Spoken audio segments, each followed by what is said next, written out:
Educational एक्सपोर YouTube channel रे आपण मानक स्वागत। आपण माने जानिथिबे आज एलटीआर हिंदी केस रो सुनानी थिला जो फाइनल जजमेंट आसीबार थिला।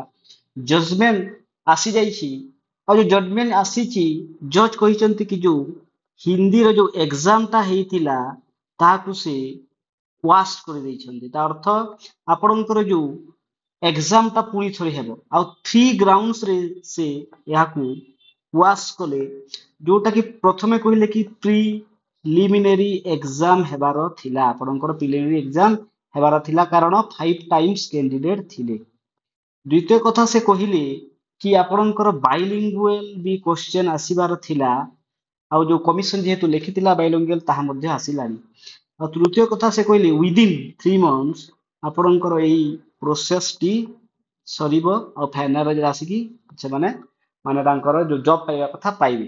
आ से कहले कि एट द एंड कि ओडिशा गवर्नमेंट शिखु मु जो डिसीजन ता नेली से शिखिबा पे तांको शिखेबे से माने कोन पाई जो एडवर्टाइजमेंट रे एमिति लिखुचंती और रियलिटी रे से माने तार प्रॉपर वे रे से माने एग्जाम कंडक्ट करू नाहंती।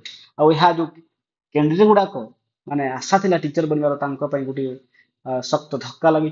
देखिबा आमे नेक्स्ट एग्जाम कोन होउची से माने केमिति प्रिपरेशन करिवे। तो आपण माने प्रिपरेशन करंतु ना कि ओडिशा जो वकील से पुणी ओडिशा गवर्नमेंट जीवे अपर बेंच को ता देखिबा। यह थिला संपूर्ण वीडियो। थैंक यू, धन्यवाद।